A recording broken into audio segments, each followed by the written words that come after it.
যুক্তরাষ্ট্রের জাতীয় নিরাপত্তা নিশ্চিত করাই ছিল হামলার মূল লক্ষ্য, দাবি মার্কিন প্রতিরক্ষা মন্ত্রীর।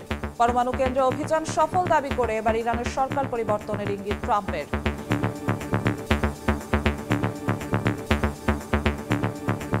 We devastated the Iranian nuclear program in order to destroy or severely degrade Iran's nuclear program. It was an incredible and overwhelming success.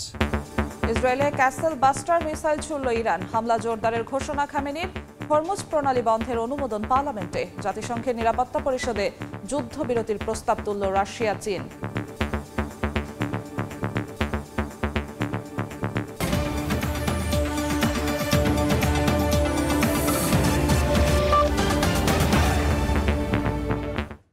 আন্তর্জাতিক সময়ের সঙ্গে আছি আমি জিন্নাতারা যশোয়া। ইরানের পরমাণু স্থাপনায় মার্কিন অভিযানের পর ইসরায়েলে হামলা জোরদারের ঘোষণা দিয়েছেন আয়াতুল্লাহ আলী খামেনি। রোববার ইসরায়েলে খায়বার শেকান বা ক্যাসেল বাস্টার মিসাইল ছুড়েছে ইরান। ইরানের ক্ষেপণাস্ত্র উৎক্ষেপণ কেন্দ্রে পাল্টা হামলা চালিয়েছে ইসরায়েল। এদিকে যুক্তরাষ্ট্রের জাতীয় নিরাপত্তা নিশ্চিত করাই ইরানের পরমাণু স্থাপনাতে হামলার মূল উদ্দেশ্য ছিল বলে দাবি করেছেন মার্কিন প্রতিরক্ষামন্ত্রী পিট হেগসেথ।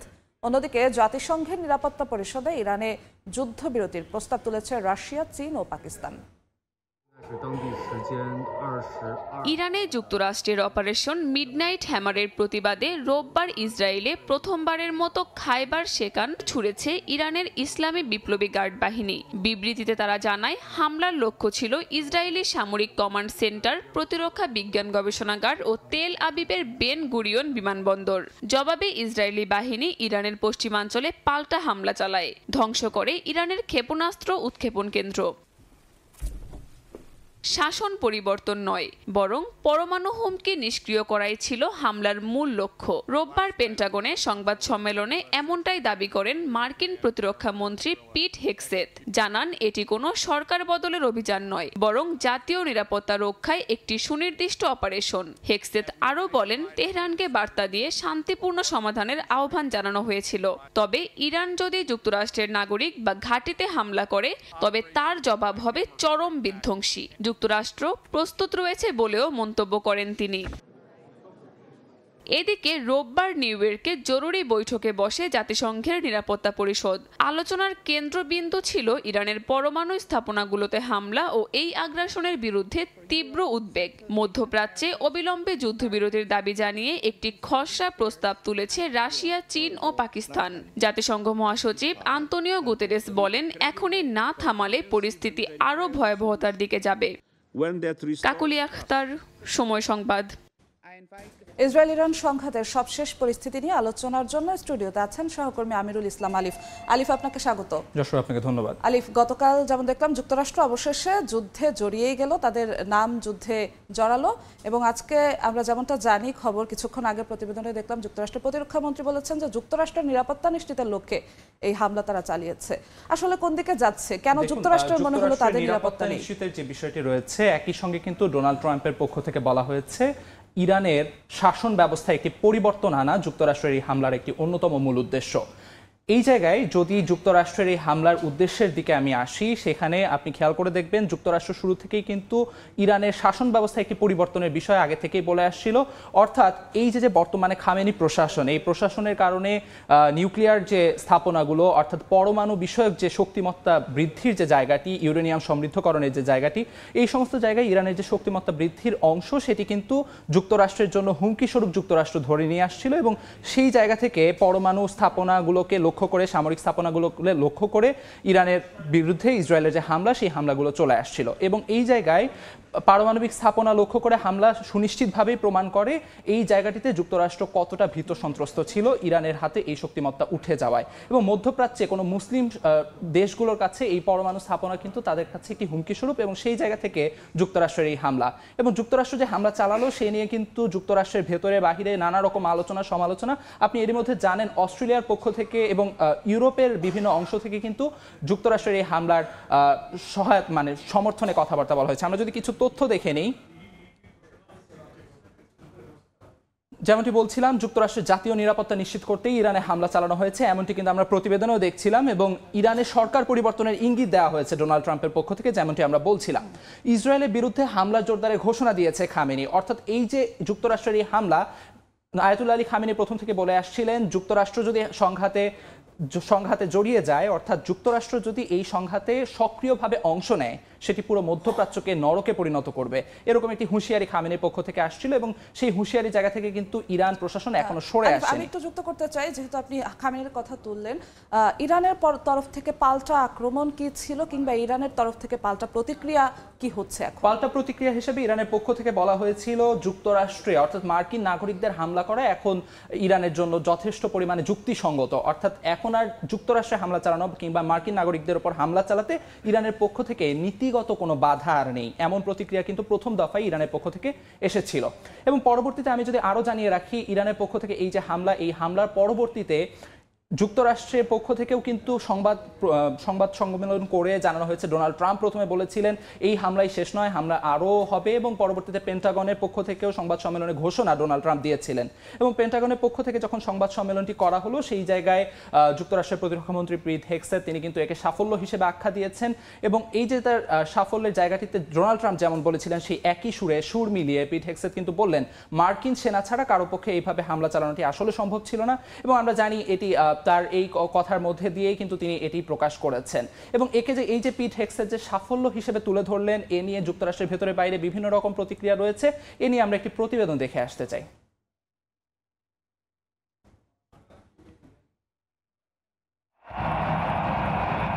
ইরানে মার্কিন বিমান হামলাকে অসাধারণ এবং ব্যাপক সফল বলে উল্লেখ করেন যুক্তরাষ্ট্রের প্রতিরক্ষামন্ত্রী পিট হেগসেথ। স্থানীয় সময় রোববার এক সংবাদ সম্মেলনে হেগসেথ ও জয়েন্ট চিফ অফ স্টাফসের চেয়ারম্যান ড্যান কেইন যৌথভাবে হামলার বিস্তারিত তুলে ধরেন। তাদের তথ্যানুযায়ী অভিযানটিতে অংশ নেয় ১২৫টি যুদ্ধ বিমান, যার মধ্যে ছিল ৭টি B-2 বোম্বার, নজরদারি বিমান, এয়ার ট্যাঙ্কার এবং F-22 যুদ্ধ বিমান। অভিযানে বিস্ফোরিত হয় ৩০,০০০ পাউন্ড ওজনের ১২টি বোমা, যেগুলোর লক্ষ্য ছিল মাটির ৮০ মিটার নিচে থাকা ইরানি পারমাণবিক স্থাপনা। এছাড়া মার্কিন বিমান হামলায় কমান্ডার ইন চিফের নির্দেশনাকে সুনির্দিষ্ট, শক্তিশালী এবং পরিষ্কার বলে উল্লেখ করেন হেগসেথ। ইরানের পারমাণবিক কর্মসূচিকে ধ্বংস করে দেওয়ারও দাবি করেন তিনি।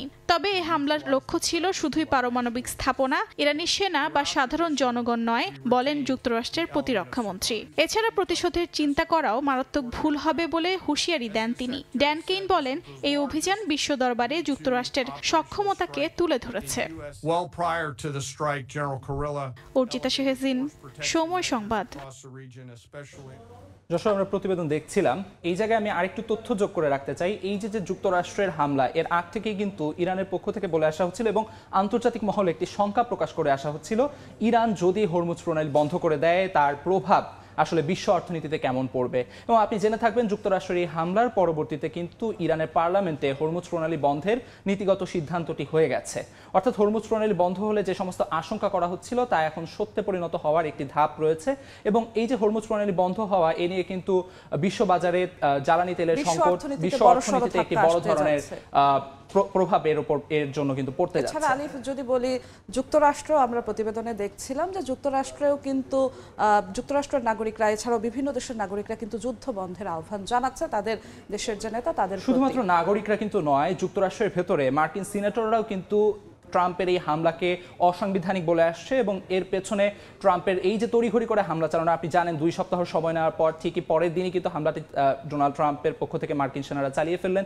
এই যে একটি তড়িঘড়ি করে হামলা চালানোর বিষয়টি, এর পেছনে কারণ হিসেবে ধরা হচ্ছে ডোনাল্ড ট্রাম্প, যে মার্কিন সংবিধান অনুযায়ী যেমনটি নিয়ম, যদি ডোনাল্ড ট্রাম্পকে হামলা চালাতে হয় তাহলে মার্কিন সিনেটে ভোটাভুটির পর হামলা চালাতে হবে, এবং সেটির পেছনে 2 সপ্তাহ সময় লাগার কথা ছিল। এজন্য ডোনাল্ড ট্রাম্প 2 সপ্তাহ সময় নিয়েছিলেন। এবং এই যে একটি শঙ্কা তৈরি হয়েছিল মার্কিন সিনেটে হামলা চালানোর বিপক্ষে বেশিরভাগ সিনেটর চলে গিয়েছিলেন, এই জায়গা থেকে কিন্তু ডোনাল্ড ট্রাম্প আসলে সেই তড়িঘড়ি করে হামলাটি চালিয়েছে। জাতিসংঘে রাশিয়া, চীন, পাকিস্তান যুদ্ধ বন্ধের আহ্বান জানিয়েছে। আর কোন কোন দেশ যুদ্ধ বন্ধের আহ্বান জানাচ্ছে, জাতিসংঘ কি বলছে? দেখুন, জাতিসংঘের পক্ষ থেকে নিরাপত্তা পরিষদের কিন্তু বৈঠক হয়েছিল, যদিও সেটি নামমাত্র বৈঠক, সেখান থেকে কার্যকর কোনো পদক্ষেপ আসেনি। তবে রাশিয়া, চীন, বিভিন্ন পরাশক্তি কিন্তু আসলে ইরানের পক্ষ থেকে এই ইরান ইসরায়েল যুদ্ধ বন্ধের একটি দাবি জানিয়ে আসছে। যুদ্ধ বন্ধ করে পুরো মধ্যপ্রাচ্যে শান্তি প্রতিষ্ঠার জন্য তাদের দাবি জানিয়ে আসছে। আচ্ছা, আরেকটি বিষয় আরিফ যদি যুক্ত করতে চাই যে পরমাণু অস্ত্র নিয়ে আমরা দেখছি যে ট্রাম্পের এত বাকবিতণ্ডা, ইরান এবং ইসরায়েলের এত কথা, সেই পরমাণু অস্ত্র দিয়ে আঘাত বা হামলা এমন কোনো ঘটনা কি ঘটবে, এমন কোনো আভাস মিলছে? দেখুন, পরমাণুর বিষয়টি নিয়ে কিন্তু শুরু থেকে একরকম ধোঁয়াশা ছিল, যেমনটি যুক্তরাষ্ট্রের পক্ষ থেকে দাবি করে আসা হচ্ছিল, ইসরায়েলের পক্ষ থেকে দাবি করে আসা হচ্ছিল ইরান পারমাণবিক শক্তি বৃদ্ধি করছে, কিন্তু পরমাণু সংস্থা থেকে কিন্তু এর কোনো সত্যতা পাওয়া যায়নি। কাজেই কতখানি আসলে পারমাণবিক হামলা চালানো কতটা যুক্তিযুক্ত হবে সেটি আসলে সময়ই বলে দেবে। জি আরিফ, আপনাকে অসংখ্য ধন্যবাদ আমাদের সঙ্গে যুক্ত হওয়ার জন্য। আমাদের সঙ্গে ইসরায়েল ইরান সংঘাত নিয়ে সবশেষ খবর জানাতে স্টুডিওতে যুক্ত হয়েছিলেন সহকর্মী আমিরুল ইসলাম আলিফ। এদিকে ইরানের সরকার পরিবর্তনের ইঙ্গিত দিয়েছেন মার্কিন প্রেসিডেন্ট ডোনাল্ড ট্রাম্প। সামাজিক যোগাযোগ মাধ্যম ট্রুথ সোশ্যালে দেয়া এক পোস্টে তিনি এমন ইঙ্গিত দেন। বলেন, বর্তমান সরকার যদি ইরানকে গ্রেট বা মহান বানাতে না পারে তাহলে তাদের পরিবর্তন হওয়াই উচিত।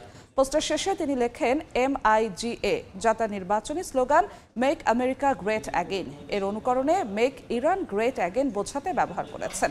বিশ্লেষকরা বলছেন তার এই বক্তব্য হোয়াইট হাউসের আগের অবস্থানের বিরোধী, কারণ এতদিন যুক্তরাষ্ট্র সরকার বলছিল তারা ইরানের সরকার পরিবর্তন করতে চায় না। এদিকে ইরানে যুক্তরাষ্ট্রের হামলার পর উত্তপ্ত বিশ্ব রাজনীতি। একতরফা হামলার বিরুদ্ধে বিশ্বজুড়ে শুরু হয়েছে নিন্দার ঝড়। খোদ যুক্তরাষ্ট্রের ভেতরেও ট্রাম্পের বিরুদ্ধে শুরু হয়েছে তীব্র সমালোচনা। ডেমোক্র্যাট আইন প্রণেতারা বলছেন ইরানের যুদ্ধে জড়িয়ে সংবিধান লঙ্ঘন করেছেন ট্রাম্প। ইরানের পারমাণবিক স্থাপনায় মার্কিন হামলায় উদ্বেগ জানিয়েছেন জাতিসংঘ মহাসচিব আন্তোনিও গুতেরেস। তীব্র নিন্দা জানিয়েছেন লাতিন আমেরিকার দেশগুলো। ইরানের পারমাণবিক স্থাপনায় যুক্তরাষ্ট্রের বোমা হামলার পর ক্রমেই উত্তপ্ত হয়ে উঠছে বিশ্ব রাজনীতি। মার্কিন এই আগ্রাসনের পর প্রতিক্রিয়া জানিয়েছে বিশ্বের বিভিন্ন দেশ। গভীর উদ্বেগ জানিয়েছে জাতিসংঘ। সংস্থাটির মহাসচিব আন্তোনিও গুতেরেস বলেছেন, এই হামলা মধ্যপ্রাচ্যে আগে থেকেই চলমান উত্তেজনাকে আরও বিস্ফোরক করে তুলেছে, যা খুব দ্রুত নিয়ন্ত্রণের বাইরে চলে যেতে পারে। মার্কিন হামলায় মধ্যপ্রাচ্যের বেশ কয়েকটি দেশ উদ্বেগ ও নিন্দা প্রকাশ করেছে। এই ঘটনাকে আন্তর্জাতিক আইনের সরাসরি লঙ্ঘন বলে অভিহিত করেছে ওমান। কাতার সতর্ক করে বলেছে, এই সংঘাত আঞ্চলিক ও আন্তর্জাতিক পর্যায়ে ভয়াবহ পরিণতি ডেকে আনতে পারে। ইরাক এবং সৌদি আরবও পরিস্থিতির অবনতি নিয়ে উদ্বেগ প্রকাশ করেছে এবং সামরিক উত্তেজনা বন্ধ করে কূটনৈতিক সমাধানে ফিরে যাওয়ার উপর গুরুত্ব দিয়েছে। ট্রাম্পের হামলার পর যুক্তরাষ্ট্রের অভ্যন্তরেও শুরু হয়েছে রাজনৈতিক বিতর্ক। ডেমোক্রেটিক পার্টির নেতারা এই হামলার সিদ্ধান্ত নিয়ে ক্ষোভ প্রকাশ করেছেন। তাদের মতে কংগ্রেসের অনুমতি ছাড়াই এমন অভিযান চালানো হয়েছে, যা প্রশাসনের একতরফা ও দায়িত্বজ্ঞানহীন আচরণ। এতে করে যুদ্ধের ঝুঁকি বহুগুণ বেড়ে গেছে এবং সামরিক সদস্যদের নিরাপত্তাও প্রশ্নের মুখে পড়েছে বলেও মনে করেন মার্কিন রাজনীতিবিদরা। রাশিয়ার পররাষ্ট্রমন্ত্রী জানিয়েছেন, একটি সার্বভৌম রাষ্ট্রের ভূখণ্ডে হামলা চালানো আন্তর্জাতিক আইন ও জাতিসংঘ সনদের লঙ্ঘন। তারা এই পদক্ষেপকে নিরাপত্তা পরিষদের সিদ্ধান্ত উপেক্ষা করার মতো গুরুতর আচরণ হিসেবে উল্লেখ করেছে। এদিকে প্রেসিডেন্ট পুতিনের সঙ্গে গুরুত্বপূর্ণ আলোচনার জন্য রাশিয়া যাচ্ছেন ইরানের পররাষ্ট্রমন্ত্রী আব্বাস আরাকচি। স্থানীয় সময় সোমবার প্রেসিডেন্ট ভ্লাদিমির পুতিনের সঙ্গে বৈঠক করবেন তিনি। ইরানে যুক্তরাষ্ট্রের হামলা নিয়ে কড়া সমালোচনা করেছে চীন। এই পদক্ষেপ মধ্যপ্রাচ্যে একটি বিপজ্জনক মোড়ের সূচনা করেছে বলেও জানায় তারা। যুক্তরাষ্ট্র কি আবারও ইরাক যুদ্ধের মতো একই ভুল করছে, এমন প্রশ্নও তাদের। অস্ট্রেলিয়া ও নিউজিল্যান্ডও ইরানে হামলার পর উদ্ভূত নিরাপত্তা পরিস্থিতি নিয়ে উদ্বেগ প্রকাশ করেছে। লাতিন আমেরিকার মেক্সিকো ও ভেনেজুয়েলা এই হামলার বিরুদ্ধে শক্ত অবস্থান নিয়েছে। মার্কিন হামলাকে ইসরায়েলের প্ররোচনায় সংগঠিত আক্রমণ হিসেবে দেখছে ভেনেজুয়েলা। এছাড়া ইরানে হামলার ঘটনায় প্রতিবাদ জানিয়েছে ফিলিস্তিনের স্বাধীনতাকামী সংগঠন হামাস। তারা এই ঘটনাকে মধ্যপ্রাচ্যে অস্থিরতা তৈরির একটি উদ্দেশ্য প্রণোদিত ষড়যন্ত্র হিসেবে উল্লেখ করেছে। সংগঠনটি মনে করে এই আগ্রাসন দখলদার শক্তির পক্ষ নেয়ার অংশ এবং এতে করে ইরানের সার্বভৌমত্বকে সরাসরি চ্যালেঞ্জ জানানো হয়েছে। ইয়াসিন মোহাম্মদ জিসান, সময় সংবাদ। ইরানে যুক্তরাষ্ট্রের হামলার প্রতিবাদে ভারতের পশ্চিমবঙ্গ রাজ্যের রাজধানী কলকাতায় বিক্ষোভ হয়েছে।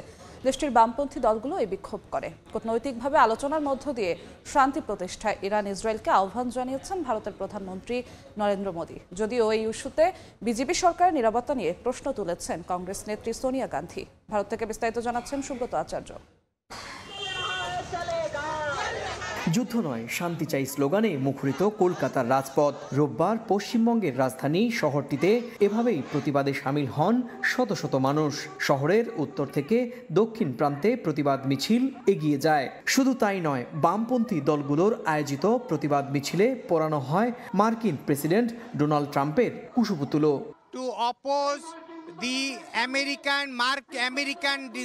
এই আন্দোলনের উদ্দেশ্য ইরানের বিরুদ্ধে মার্কিনদের যুদ্ধনীতির প্রতি প্রতিবাদ। যুক্তরাষ্ট্র একতরফাভাবে ইরানের বিরুদ্ধে যুদ্ধ ঘোষণা করেছে। ইসরায়েল তাদের সহায়তায় ইরানে ধ্বংসযজ্ঞ চালাচ্ছে।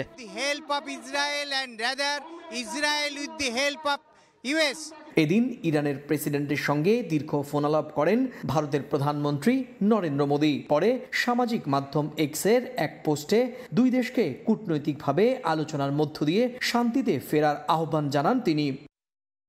এর আগে ইরান ইসরায়েল ইস্যুতে মোদী প্রশাসনের নীরবতা নিয়ে প্রশ্ন তোলেন সোনিয়া গান্ধী। গণমাধ্যমে লেখা নিবন্ধে ভারতের দীর্ঘদিনের বন্ধু ইরানের ওপর ইসরায়েলের বর্বরোচিত হামলার নিন্দা জানান কংগ্রেস নেত্রী। সুব্রত আচার্য, সময় সংবাদ, ভারত। ইরানের পারমাণবিক স্থাপনায় মার্কিন বোমা হামলার পর বিশ্ব অর্থনীতিতে উদ্বেগ আরও বেড়েছে। বিশেষজ্ঞরা বলছেন এর প্রভাব পড়বে জ্বালানি তেলের বাজারে। দাম বেড়ে জীবনযাত্রার ব্যয় বাড়বে, যা মূল্যস্ফীতিকে উস্কে দিবে। এতে মার্কিন কেন্দ্রীয় ব্যাংকও সুদ হার কমাবে না, যার প্রভাব পড়বে বিনিয়োগে। এতে বৈশ্বিক পুঁজিবাজার, স্বর্ণে বিনিয়োগ ও মার্কিন ডলারের মান পড়ে যাওয়ার শঙ্কা আছে। ইরানের পারমাণবিক স্থাপনায় মার্কিন বোমা হামলার পর বিশ্ব অর্থনীতিতে উদ্বেগ আরও বেড়েছে। বিশেষজ্ঞরা বলছেন এর প্রভাব পড়বে জ্বালানির তেলের বাজার, মার্কিন ডলারের মান, পুঁজি ও স্বর্ণের বাজারে। সোমবার সপ্তাহের প্রথম কার্যদিবসে এর প্রতিক্রিয়া বাজারে দেখা যাবে বলে ধারণা করা হচ্ছে। বার্তা সংস্থা রয়টার্স জানায়, সংঘাত কোন দিকে মোড় নিবে তা নিয়ে আছে অনিশ্চয়তা। তবে যুক্তরাষ্ট্র যেভাবে যুদ্ধে জড়িয়ে পড়েছে তাতে পুঁজিবাজারে শেয়ার বিক্রির চাপ দেখা দিতে পারে। এতে ডলার সহ নিরাপদ বিনিয়োগ মাধ্যমগুলোর দিকে ঝুঁকতে পারেন বিনিয়োগকারীরা। বিশেষ করে জ্বালানি তেলের অনিশ্চয়তা, অস্থিরতা আরও বাড়বে। জ্বালানির দাম বাড়লে প্রভাব পড়বে জীবনযাপন ব্যয়, এতে বাড়বে মূল্যস্ফীতি। স্বল্প মেয়াদে মার্কিন কেন্দ্রীয় ব্যাংক ফেডারেল রিজার্ভের সুদ হার কমানোর সম্ভাবনাও কমে যেতে পারে। জ্বালানির দামের প্রভাব মুদ্রানীতিতেও পড়ার শঙ্কা করছেন খাত সংশ্লিষ্টরা। সংঘাত শুরুর পর এরই মধ্যে অপরিশোধিত তেলের দাম 18% বেড়েছে। বৃহস্পতিবার গেল 5 মাসের মধ্যে সর্বোচ্চ প্রতি ব্যারেলের দাম $79 উঠে যায়। একই সময়ে মার্কিন পুঁজিবাজারের প্রধান সূচক S&P 500-এ তেমন পরিবর্তন না আসলেও বাজারে নেতিবাচক প্রভাব পড়বে বলেই ধারণা করা হচ্ছে। অবশ্য মার্কিন হামলার বিপরীতে ইরানের প্রতিক্রিয়া ও তেলের দামের গতি প্রকৃতির উপরেই তা নির্ভর করবে। ইরানের তেল উৎপাদন ও হরমুজ প্রণালী বন্ধ হওয়ার মতো গুরুতর পরিস্থিতিতে তেলের দাম বিশ্ববাজারে ব্যারেল প্রতি প্রায় $130 উঠে যেতে পারে বলে শঙ্কা বিশ্লেষকদের। ফলে যুক্তরাষ্ট্রে বছরের শেষ নাগাদ মূল্যস্ফীতি 6% উঠতে পারে। তবে প্রাথমিকভাবে নিরাপদ সম্পদ হিসেবে ডলারের চাহিদা বাড়তে পারে বলে মনে করছেন বিশ্লেষকরা। ইয়ানুর শিফাত, সময় সংবাদ। নিজেকে বিশ্ব শান্তির দূত হিসেবে তুলে ধরার দাবিতে কদিন আগেই নোবেল কমিটির উপর ক্ষোভ ঝেড়েছিলেন মার্কিন president Donald Trump. Bharat Pakistan সংঘাত থামানো থেকে শুরু করে সার্বিয়া কসোভো সংকট, মিশর ইথিওপিয়ার মাঝে সংঘাত বন্ধ করে শান্তি ফেরানোর দাবিও করেন তিনি। কিন্তু সেই শান্তির দূত মাত্র একদিনের ব্যবধানে ইরানের 3টি পারমাণবিক স্থাপনায় ভয়াবহ বিমান হামলা চালালেন। জানিয়ে চলছে আলোচনা সমালোচনা।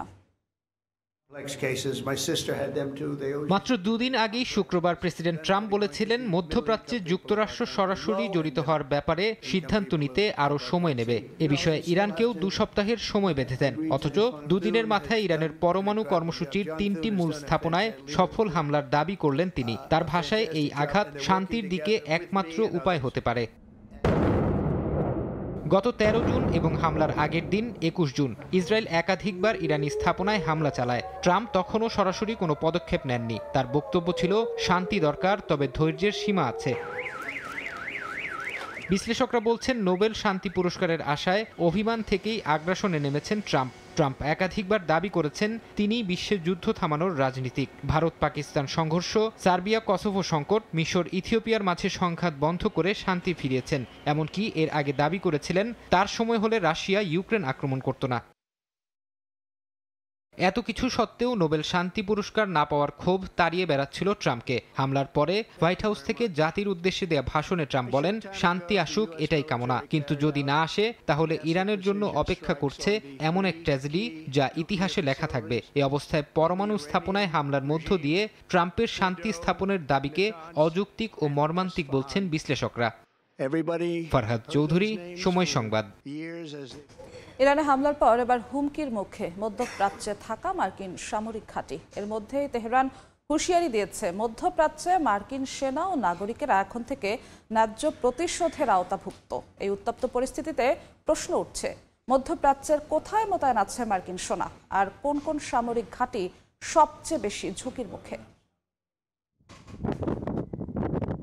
ইরানের পরমাণু স্থাপনায় হামলা চালানোর যে স্বেচ্ছাচারী সিদ্ধান্ত ট্রাম্প নিয়েছেন তার মাশুল দিতে হবে মধ্যপ্রাচ্যে অবস্থানরত মার্কিন সেনাদের। ইরানের ঘোষণায় এ বার্তা এখন অনেকটাই স্পষ্ট। মধ্যপ্রাচ্যে ক্ষমতার জাল বিস্তৃত করতে যে অসংখ্য সামরিক ঘাঁটি ওয়াশিংটন তৈরি করেছে, এবার তাদের লক্ষ্য করেই আক্রমণ চালানোর হুঁশিয়ারি দিয়েছে তেহরান।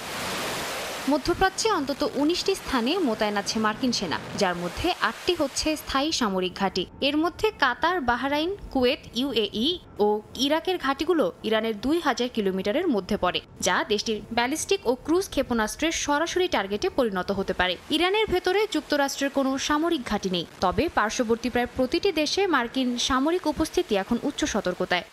কাতারের আল উদেইদ এয়ারবেস ইরান সীমান্ত থেকে মাত্র 300 কিলোমিটার দূরে। এটি যুক্তরাষ্ট্রের বৃহত্তম ঘাঁটি, যেখানে রয়েছে প্রায় 10,000 সেনা, স্যাটেলাইট কন্ট্রোল সিস্টেম, ড্রোন, বোমারু ও রিফুয়েলিং বিমান, এবং এটি ইউএস সেন্টকমের ফরওয়ার্ড হেডকোয়ার্টার হিসেবে ব্যবহৃত হয়। সংযুক্ত আরব আমিরাতের আল ধাফরায় আছে F-22 স্টেলথ ফাইটার ও রিকনেসান্স ড্রোন। বাহরাইনের নেভাল সাপোর্ট অ্যাক্টিভিটি ঘাঁটি ইরান উপকূল থেকে মাত্র 200 কিলোমিটার দূরে। এই ঘাঁটিতে মোতায়েন আছে 3000 মার্কিন নৌসেনা ও কর্মী, যা মার্কিন 5th ফ্লিটের সদর দফতর এবং উপসাগরীয় নৌ প্রতিরক্ষার প্রধান কেন্দ্র। এখানে অবস্থান করছে যুদ্ধজাহাজ, মাইন সুইপার ও ফাস্ট রেসপন্স কাটার। কুয়েতের ক্যাম্প আরিফজান ইরান সীমান্ত থেকে 120 কিলোমিটার দূরে এবং এটি মার্কিন সেনাবাহিনীর লজিস্টিক ও কমান্ড হাব। এই ঘাঁটিতে আছে মজুদ সরঞ্জাম, ট্যাঙ্ক, সাজোয়া যান ও যুদ্ধ পরিকল্পনা ইউনিট। পাশের আলী আল সালেম এয়ারবেস থেকে পরিচালিত হয় MQ-9 রিপার ড্রোন মিশন ও এয়ার লিফট অপারেশন। সিরিয়াতেও আছে ছোট আকারের ঘাঁটি, যা ব্যবহার হচ্ছে IS বিরোধী অভিযানে। ইরাকের আল আসাদ ও এরবিল ঘাঁটি ইরানের পশ্চিম সীমান্ত থেকে যথাক্রমে 200 কিলোমিটার ও 100 কিলোমিটার দূরে, যেখানে অবস্থান করছে প্রায় 5000 মার্কিন সেনা। এই ঘাঁটিগুলো ব্যবহার করা হয় বিমান অভিযানের সমর্থন, IS বিরোধী মিশন এবং আঞ্চলিক গোয়েন্দা কার্যক্রমে। অতীতে ইরান এসব ঘাঁটিতে সরাসরি ক্ষেপণাস্ত্র ছুড়েছিল। সাদিয়া তাসনিম, সময় সংবাদ। আন্তর্জাতিক সময় আরও থাকছে। আন্তর্জাতিক আহ্বানও থামাতে পারছে না গাজায় ইসরায়েলি বর্বরতা। হামলায় একদিনে প্রাণ গেল আরও 33 ফিলিস্তিনির। জ্বালানি সরবরাহ না থাকায় বন্ধ অ্যাম্বুলেন্স চলাচল।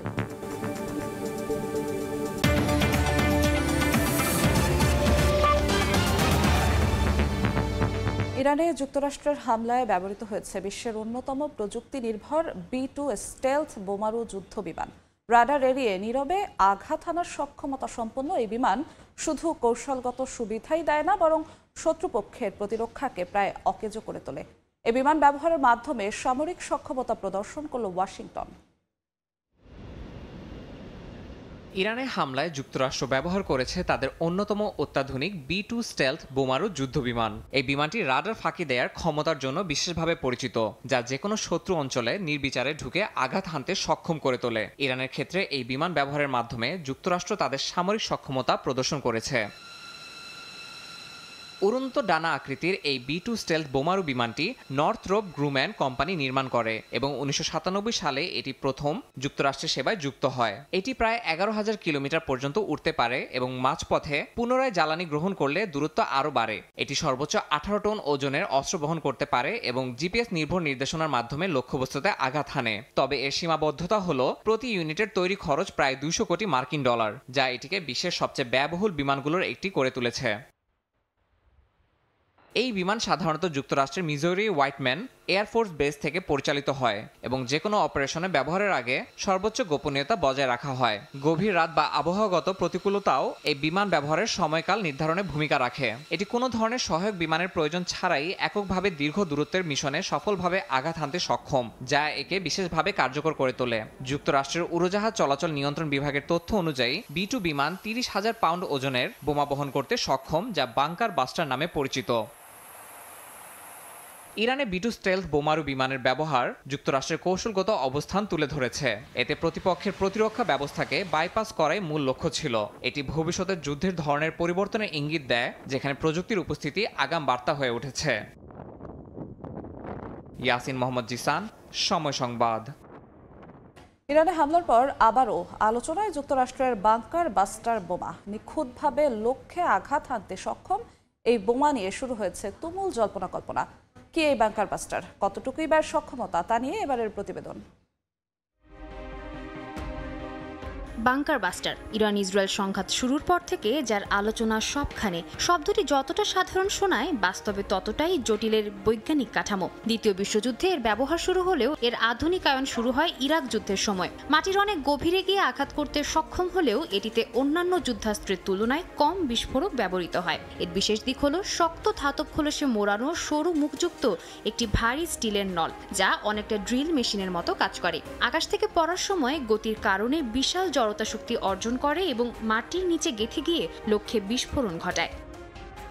বর্তমানে ব্যবহৃত GBU-57A/B ম্যাসিভ অর্ডেন্স পেনেট্রেটর যুক্তরাষ্ট্রের অস্ত্রভাণ্ডারে থাকা সবচেয়ে শক্তিশালী বাংকার বাস্টার। 30,000 পাউন্ড ওজনের এই বোমাটি 20 ফুট লম্বা এবং এমনভাবে তৈরি যাতে এটি প্রায় 200 ফুট মাটির নিচে প্রবেশ করতে পারে। এটি এর আগে কখনোই বাস্তব যুদ্ধে ব্যবহৃত হয়নি। ফোর্দই ছিল এটির প্রথম লক্ষ্য। অস্ত্রটি ইরানের পারমাণবিক প্রকল্প মাথায় রেখেই বিশেষভাবে তৈরি করা হয় বলে ধারণা যুদ্ধাস্ত্র বিশেষজ্ঞদের। এ বোমা একটি নির্দিষ্ট স্থানে পড়ে যদি যথেষ্ট গভীরতা না পায়, তবে একই জায়গায় আবারও ফেলা হয় আরেকটি বোমা, যাতে প্রথম বিস্ফোরণে তৈরি হওয়া গর্ত দিয়ে আরও গভীরে পৌঁছে কার্যকর ধ্বংস ঘটানো যায়। এ প্রক্রিয়া অত্যন্ত ঝুঁকিপূর্ণ এবং নিখুঁত হিসাব নির্ভর। এজন্যই এতে ব্যবহার করা হয় হার্ড টার্গেট স্মার্ট ফিউজ, যা নিজে থেকে বোঝে কোথায় পৌঁছাতে হবে এবং কখন বিস্ফোরণ ঘটাতে হবে। বিশেষজ্ঞরা বলছেন GBU-57 বা GBU-58 এর মূল কার্যক্ষমতা বিস্ফোরণে নয়, বরং গঠনগত শক্তিতে।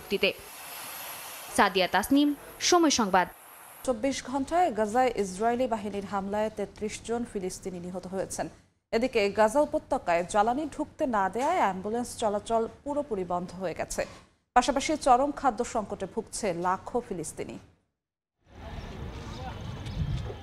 ইসরায়েলি নির্মমতায় ধ্বংসস্তূপে পরিণত হয়েছে গাজা উপত্যকা। প্রতিদিনই প্রাণ হারাচ্ছেন নিরীহ ফিলিস্তিনিরা। এখন পর্যন্ত 56,000 ফিলিস্তিনিকে হত্যা করেছে দখলদার বাহিনী। স্থানীয় সময় রোববার উপত্যকাটির আল মাওয়াসি, নুসেরাত শরণার্থী শিবির, খান ইউনিস সহ বিভিন্ন জায়গায় হামলা চালায় তারা। ঘটে বহু হতাহতের ঘটনা।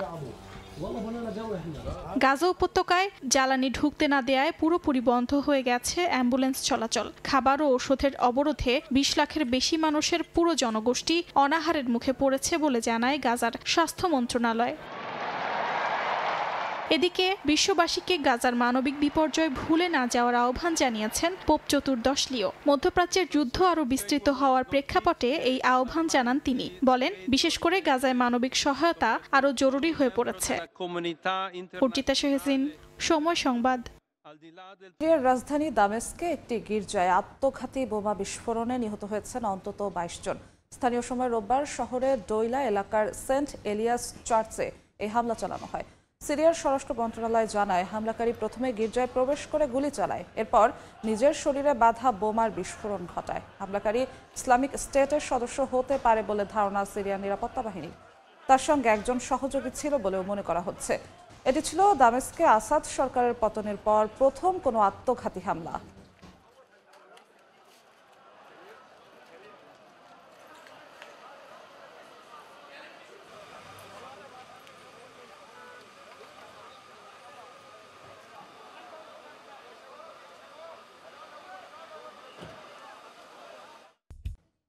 দেখছেন আন্তর্জাতিক সময়।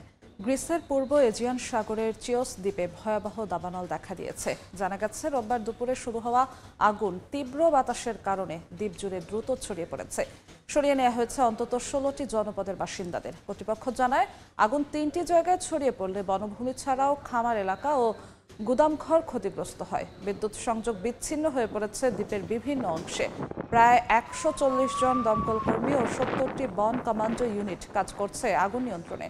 সোমবার সকালে বিমান থেকে পানি ফেলার অভিযান পুনরায় শুরু হওয়ার কথা রয়েছে।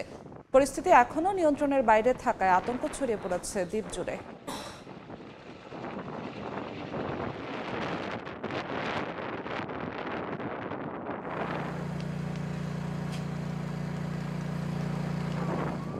আন্তর্জাতিক সময়। বছরের সবচেয়ে উত্তাপময় দিনগুলো পার করেছে জার্মানি। রোববার সর্বোচ্চ তাপমাত্রা রেকর্ড করা হয় 37 ডিগ্রি সেলসিয়াস।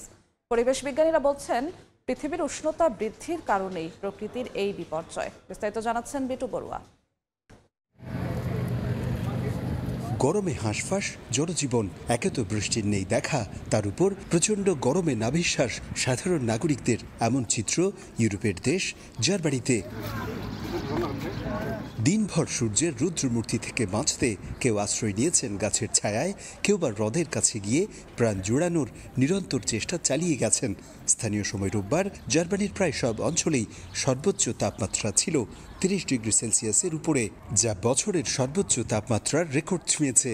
এদিন রেকর্ড সর্বোচ্চ তাপমাত্রা 37 ডিগ্রি সেলসিয়াস ছিল জার্মানির বাডেন-ভিউর্টেনবার্গ অঙ্গরাজ্যের মানহাইম ও পার্শ্ববর্তী অঞ্চল কার্লসরুয়েতে। এই গরমটা কিন্তু কখনো শুরুর দিকে দেখিনি।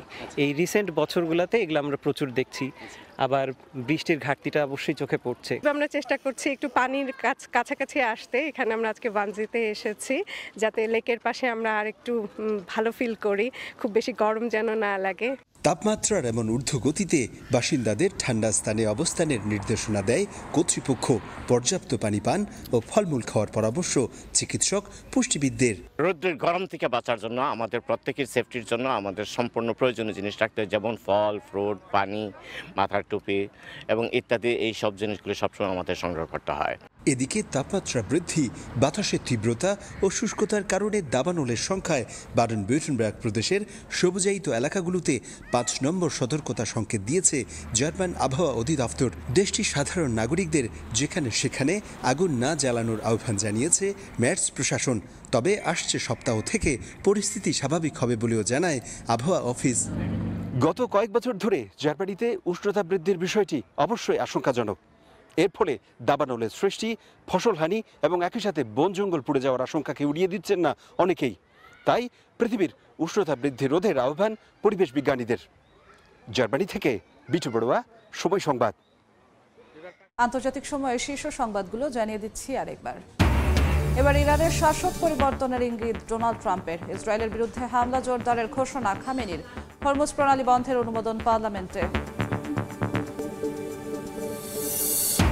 আন্তর্জাতিক আহ্বানও থামাতে পারছে না গাজায় ইসরায়েলি বর্বরতা। হামলায় একদিনে প্রাণ গেল আরও 33 ফিলিস্তিনির। জ্বালানি সরবরাহ না থাকায় বন্ধ অ্যাম্বুলেন্স চলাচল। এবং ভয়াবহ দাবানলের কবলে গ্রিসের চিওস দ্বীপ। তীব্র বাতাসে দ্রুত ছড়িয়ে পড়ছে আগুন। নিরাপদ জায়গায় সরিয়ে নেওয়া হয়েছে 16টি জনপদের বাসিন্দাদের।